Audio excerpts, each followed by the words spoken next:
Tuhan sertamu, dan sertamu juga. inilah Injil Yesus Kristus menurut Santo Matius. Dimuliakanlah Tuhan.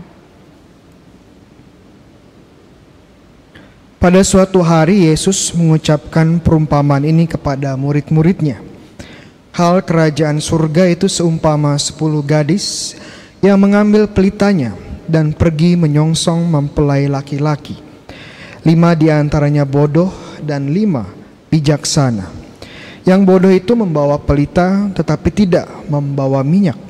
Sedangkan yang bijaksana selain pelita juga membawa minyak dalam buli-bulinya. Tetapi karena mempelai itu lama tidak datang-datang, mengantuklah mereka semua lalu tertidur. Tengah malam terdengarlah suara berseru, "Mempelai datang, songsonglah dia." Gadis-gadis itu pun bangun semuanya, lalu membereskan pelita mereka. Gadis-gadis yang bodoh berkata kepada yang bijaksana, "Berilah kami sedikit dari minyakmu, sebab pelita kami mau padam." Tetapi yang bijaksana menjawab, "Tidak, jangan-jangan nanti tidak cukup untuk kami dan untuk kamu. Lebih baik kamu pergi membelinya pada penjual minyak." Tetapi sementara mereka pergi membelinya, datanglah mempelai dan mereka telah siap sedia masuk bersama dia ke dalam ruang perjamuan nikah. Lalu pintu ditutup. Kemudian datanglah juga gadis-gadis yang lain itu dan berkata, "Tuan, Tuan, bukalah kami pintu." Tapi Tuhan itu menjawab, "Sungguh aku berkata kepadamu, aku tidak mengenal kamu. Karena itu berjaga-jagalah, sebab kamu tidak tahu akan hari maupun saatnya." Demikianlah Injil Tuhan. Terpujilah Kristus.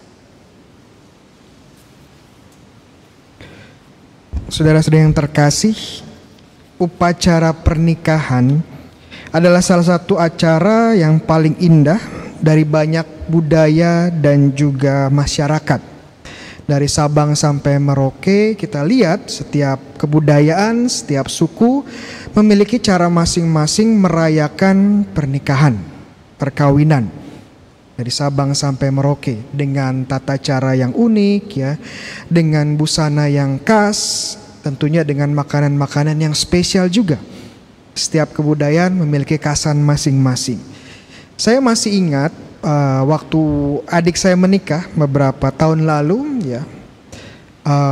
Waktu dia siraman itu upacara persiapan sebelum akad nikah, sebelum perkataan nikah, itu adik saya menggunakan budaya Jawa Tengah ya, budaya Jawa Tengah. Lalu acara resepsi karena di Bandung kita pakai adat Sunda. Dan pas pernikahannya, pas pemberkatan, mereka pakai adat Amerika, ya, pakai Amerika. Saya pikir kok adatnya beda-beda ya. Ini jangan adik saya ini sedang krisis identitas ya. Dia nggak tahu orang Jawa, orang Sunda, apa orang Amerika ya. Atau mungkin dulu pengen pergi ke Amerika nggak kesampaian, ya setidaknya pas nikah pakai gaya Amerika. Ya, saya nggak tahu. Tapi kalau saya lihat ya memang tiap adat, tiap budaya pasti indah ya, dan sangat mengesankan. Karena memang acara pernikahan ini salah satu acara sangat penting bagi kita ya, bagi pasangannya, bagi keluarga apalagi ya. Saya sudah 1 tahun sebagai seorang romo. Iya, sudah 1 tahun ya. Mungkin ada yang nggak percaya. Masa sih sudah 1 tahun romo ya? Kelihatan masih frater ya, masih muda dan ganteng ya. Benar sudah 1 tahun ya. Dan selama 1 tahun ini saya sudah memberkati 18 pasangan ya dalam pernikahan. Ya. Kok saya bisa hafal ya? Kok saya bisa tahu? Karena nama mereka 18 pasang ini saya tulis di sebuah buku.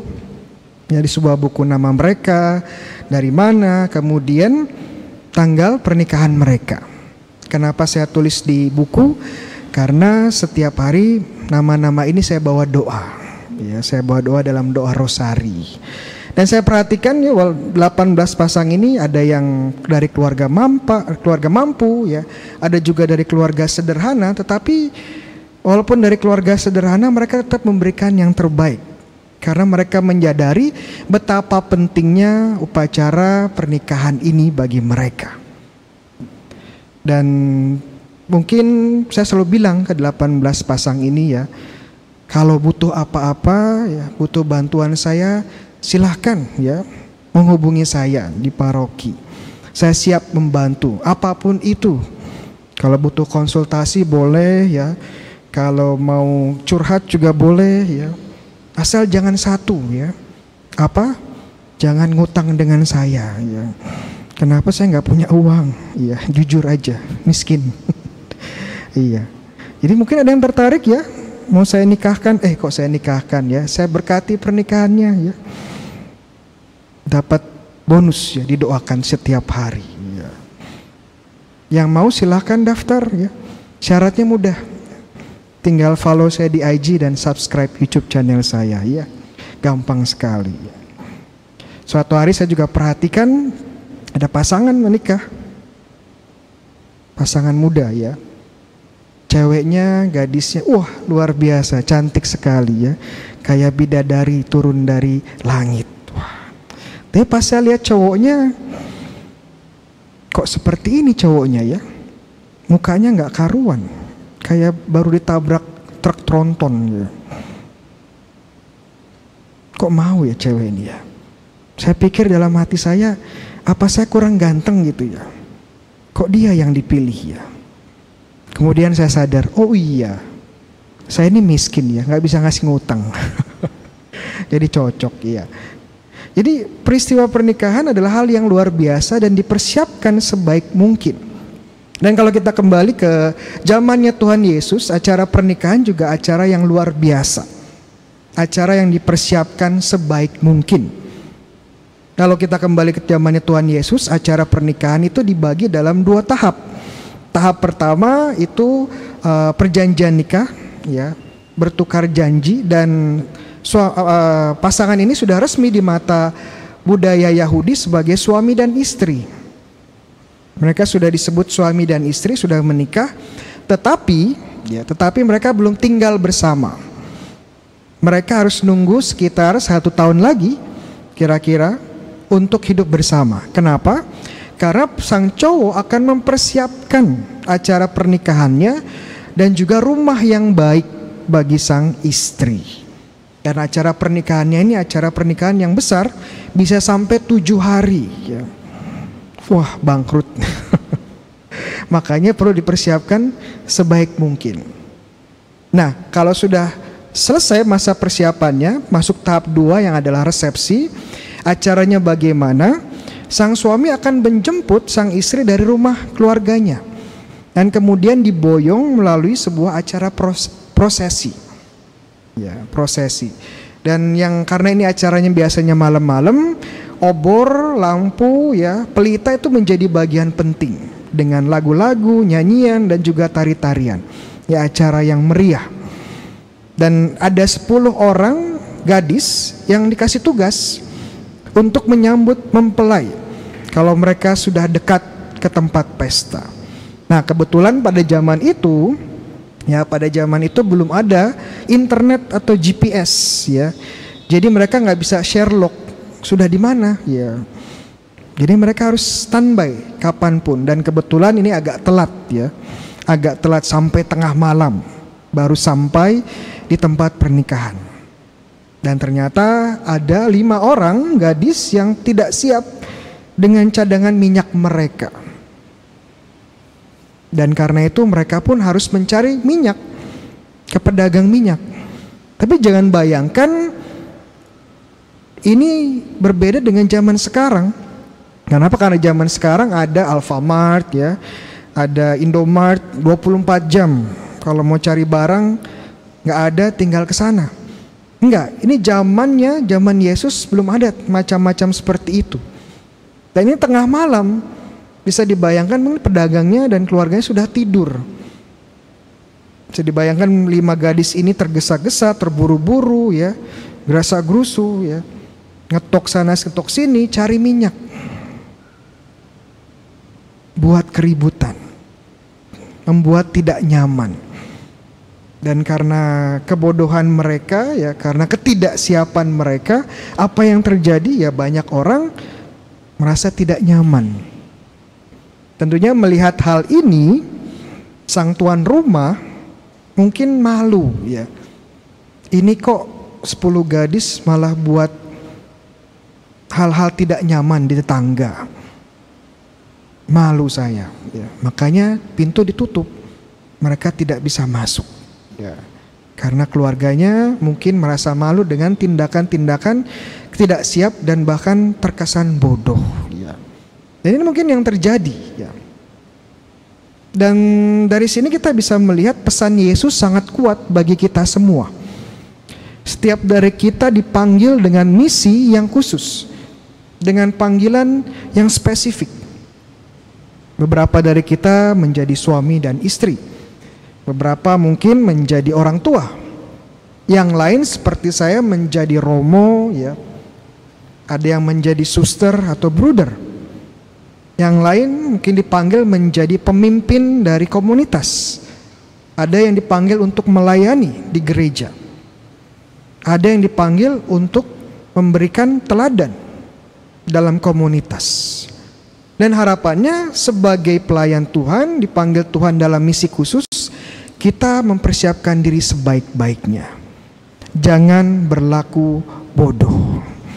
Kenapa? Kalau kita berlaku bodoh sampai menyusahkan orang lain, membuat orang lain bahkan menderita, yang malu bukan hanya kita, tapi yang malu juga Tuhan.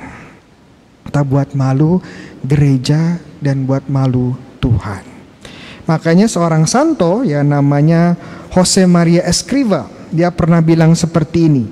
Wajah murung, tidak sopan, tampil konyol, tidak ramah. Itukah caramu berharap untuk menginspirasi orang lain untuk mengikuti Kristus? Coba kita lihat ya, kiri kanan kita ya. Mukanya muram tidak ya, mukanya murung tidak. Nanti mungkin kita pulang di rumah lihat di kaca, muka saya konyol nggak ya? Dari 1 sampai 10 ya, level kekonyolan kita sampai level berapa ya? Mungkin sampai level dewa ya. Orang lihat muka kita muntah. Jangan sampai seperti itu. Bagaimana orang bisa tertarik, terinspirasi mengikuti Yesus kalau pelayan-pelayannya aja terlihat konyol, terlihat bodoh. Dan kadang-kadang ini juga sering terjadi di dalam gereja.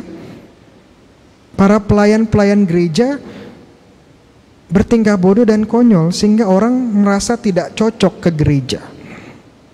Sama-sama melayani, sama-sama berkarya di gereja, tapi kok termakan dengan virus yang namanya virus iri hati. Saling membandingkan. Sudah saling membandingkan, saling menjelek-jelekkan. Kemudian saling menjatuhkan. Ya bagaimana kita mau ya menghadirkan wajah Kristus yang baik kepada orang lain. Kadang-kadang saya juga termakan oleh virus yang satu ini ya. Waktu sekarang saya lagi aktif di medsos. Dan kadang-kadang saya membandingkan diri dengan para romo yang lain yang juga aktif di medsos ya. Kadang-kadang saya bandingin dengan romo yang satu ini. Ini buat video katekese isinya recehan tapi kok viewernya banyak banget ya. Satu lagi saya bandingin, ini kok romonya viewernya banyak banget ya. Followersnya banyak banget ya. Padahal kalau dilihat mukanya ya UMR ya. Apa UMR ya? Wujud muka rak karuan, betul sekali ya. Kurang ganteng apa saya? Nah ini iri hati. Dan kadang-kadang ya itu mengenai saya juga. Dan jurusnya apa? Ya jurusnya mulai menghindarinya apa ya dengan bersyukur. Melihat yang lain sukses, puji Tuhan. Semakin banyak orang mengenal Kristus. Melihat yang lain lebih banyak subscribernya, puji Tuhan. Saya bisa belajar juga dari mereka. Ya. Jadi tidak perlu iri hati, justru bersyukur. Itu mungkin obatnya. Dan saya tidak menyangkal bahwa mungkin banyak orang yang tidak mau lagi ke gereja ya karena romo-romonya yang bertindak bodoh. Mungkin ada yang waktu melihat yang khotbah Romo Bayu, nggak mau saya, pindah channel. Ya. Kenapa? Ya Romo Bayu kadang-kadang nggak persiapan, kadang-kadang isinya cuman hal-hal konyol, ya, nggak bermutu, ya. Atau kadang-kadang ada yang tidak mau ke gereja. Kenapa?